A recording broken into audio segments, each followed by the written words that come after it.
আজিও সোণাপুৰৰ জুবিন ক্ষেত্ৰত অনুৰাগীৰ ভিৰ দেওবাৰৰ দিনটোত পুৱাৰে পৰা ভিৰ কৰিছে জুবিন অনুৰাগীয়ে প্ৰাণৰ শিল্পীগৰাকীৰ বুকুৰ সুবাস বিচাৰি দূৰ দূৰণিৰ পৰা আহিছে অনুৰাগীসকল আজিৰ দিনটোতো যথেষ্ট ভিৰ পৰিলক্ষিত হৈছে জুবিন গাৰ্গৰ সমাধি ক্ষেত্ৰত সোণাপুৰৰ সেই সমাধি ক্ষেত্ৰলৈ আজি দূৰ দূৰণিৰ পৰা ৰাইজ আহিছে জুবিন গাৰ্গৰ অনুৰাগীসকল আহিছে আমি তাৰে পৰিৱেশবোৰ আপোনালোকক এই মুহূৰ্তত টেলিভিছন স্ক্ৰীনত দেখুৱাইছোঁ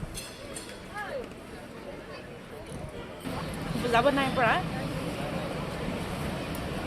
আপোনালোকে চাকিবোৰ ডিছবোৰ পৰা নমাই দিব অলপ আগতে মোৰ বান্ধৱীগৰাকীয়ে কৈছে যে এনেকুৱা লাগিছে যে এবাৰ একদম হিয়াধুনি কান্দি লওক আচ্ছা তো আমাৰ বিচাৰিজনী আহিছোঁ আমাৰ চাৰিগৰাকীৰ ফালৰ পৰা আচলতে এইটোৱে ক'বলৈ আমি ন্যায় ব্যৱস্থাৰ ওপৰত আশা আছে কিন্তু একচুৱেলি নাজানো আমাৰ মনে কেনেকৈ ন্যায় পাইছে বুলি মানে কি হ'লে আচলতে জুবিন দাই ন্যায় পাব সেইটো মানে এতিয়ালৈকে আমি গম নাই পোৱা মই নিজৰ কথাটো কৈছোঁ মই গম পোৱা নাই যে এইটো হ'লেই জুবিন দাই ন্যায় পাইছে বুলি ভাবিম দুখীয়ে কঠোৰ শাস্তি পাব লাগে দুখী যাতে হাৰি নাযায় সেইটো